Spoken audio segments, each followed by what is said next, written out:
Hello there, my name is Nathan of HMO2, and this is our review of Nekopara Vol.1, a visual novel developed by Nekoworks and published by Sekai Project. Small disclaimer, I will be talking for the most part about the all-ages censored version that can be bought on Steam. Though I have played both the Steam and 18 and over version, much of my thoughts can be applied to both versions as there isn't much difference other than some very adult material in the 18 and over version. Lastly, there will not be a dedicated gameplay section in this particular review since there is no gameplay in the traditional sense due to the game's visual novel nature. Now without taking too much time, here's the review.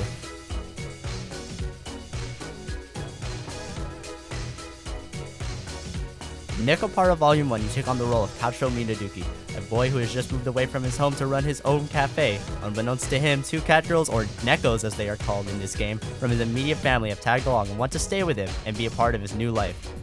The beginning of the game centers on establishing the lore of the game's world and the background of the two main Nekos, Chocolate and Vanilla. The game is broken into chapters and progresses in a linear fashion as the case with most visual novels.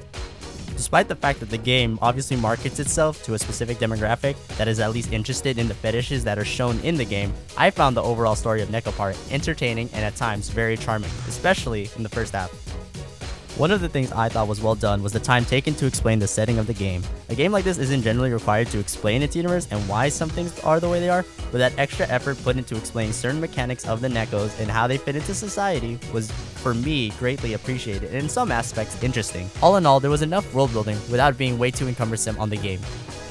One thing I did enjoy about the early parts of the game was the character development of the character Chocolate, one of the two main Nekos of the game. A lot of the characters are common art styles found in anime, and it genuinely surprised me that Chocolate had more depth to her than I initially thought. This leads to my biggest negative. Despite the polish and charm of the game, it doesn't do much to break out of the normal conventions of this genre of visual novel. The writing, while good, is not great, and if you are not a fan of visual novels, this game will not do much from a story standpoint to really make people consider playing more games in this genre. Lastly, some people may not enjoy the sexual aspects of the storyline. Now, this game was intended to be 18 and over originally, so I will not hold it against the game for doing that. The Steam version of the game censors the explicit content, but it still alludes to it, so keep that in mind when deciding to purchase this game. Visually speaking, Nekopara looks great. I really did enjoy the art style and the character models of all the characters that were shown. The game uses a system called emote, which allows the characters to be animated slightly instead of being stationary sprites. It's a nice change of pace aesthetically from other visual novels, and I hope more try something like this in the future. Nekopara is completely voice acted except for the player character. The voice acting was good and I enjoyed each character's personality being exemplified more by their voice. The music in Nekopara is good as well. Nothing sticks out too much, but the musical cues complement the mood for the scenes quite well. All in all, Nekopara is very polished and definitely a good audio and visual experience for this type of game.